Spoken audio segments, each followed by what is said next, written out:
Okay, listen, there is no reason that in today's society, you cannot be making an extra few $1,000s a month. Before you start jumping into thinking this is impossible, I'll never get there, this is an extreme amount of money, you've got to realize that everybody starts somewhere.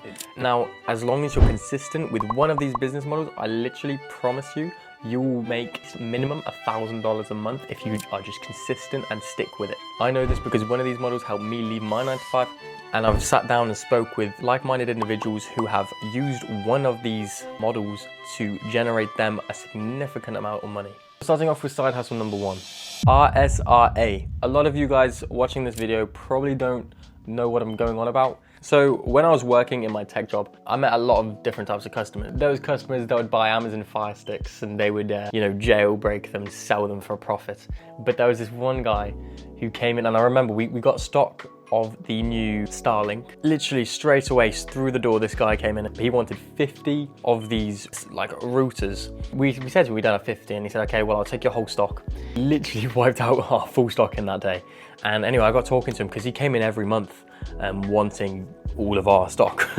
Essentially what he would do is he would find offices that were in remote locations, and he would find hotels and Airbnbs that were 20 miles out from the city that didn't really have any internet connection or signal. Now, of course, if you don't have signal, you're not gonna do as much work, you're maybe not gonna do as many phone calls. You might get customers saying, I had really bad reception, I can't stay here, I can't do any work, I can't talk to my family, resulting in months maybe where the hotel's quiet for this season because people like me who can just work from anywhere, this hotel with no Wi-Fi is obviously, it's a dead zone, why would I go there?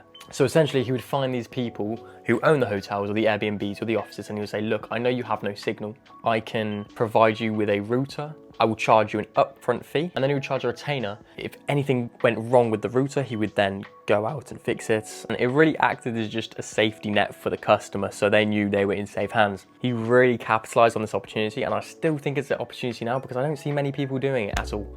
So if you do want a detailed video on that, let me know in the comments and I'll do a detailed video on it. So side hustle number 2. So this is the model I actually started, helps me quit my job, which is a media production agency. Now, I've always been into drones and videos and photos. I started doing videos for friends and family, and that involved with, okay, I'm gonna start reaching out to some hotels, golf courses. So I just emailed, I'd say, I'm doing a free video shoot, short form content, long form content for your social media pages. I can do it all for free pretty much. But I'd have 2 clients a day, all for free, so I wouldn't make any money. And I would do this for like months until I started to pick up a few that would say, look, I want to keep you on, I like your stuff. Yeah, from there it really just scaled. The growth was amazing. I mean, I had a website. There was one point where I had too many clients on and it was just me, so then I had to say, okay, look, I'm gonna have to bump up the price now, and if we lose a few customers, then we lose a few customers. But it got to a point where I was doing so much work for not that much money, then I had to, but you learn all this as you go along. This is an amazing side hustle I really recommend because it was the first one that I started. I really enjoyed starting up this model. It was really, really fun. Coming into the 3rd side hustle, PaaS. Currently, this moment in time, I'm working on 2 apps, which are an absolute pain if I'm honest, but to get the prototype version of the app is extremely easy. This isn't a sponsor, by the way, but I use this platform called Figma. Essentially, AI. You literally say what app you want. For example, you want a Tinder-based app. You'd say, I want a Tinder-based app with this section, and a news section, and a shop section or whatever.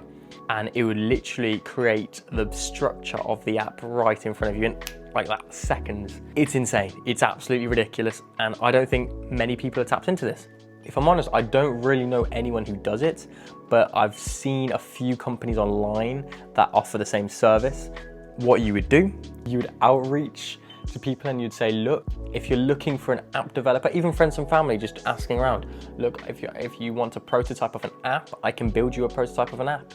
It will cost you £150 and I will create you a demo of an app, which you can then send off, get then a developer to do it, or maybe you even include the developer in your package. Maybe say, look, and if you like it, pay another £500 and we can hire a developer. It's amazing because I know so many people who think applications are so hard, and I don't think they really understand that everything's advanced now and AI is at our fingertips and we can really just literally type in what we want and it can be like that. I mean, I created an app in 20 minutes. Yeah, I really think it's not tapped into. So that's my 3rd one.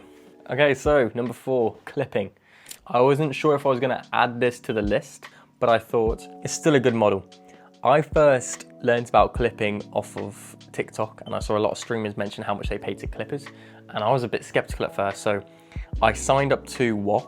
If you don't know WAP, it's where people sell courses and put their content on there for others to then manipulate and create clips. People do this for streamers, so they say, look, if you can get people to my content and you get 1 million views, I'll pay you £1,000.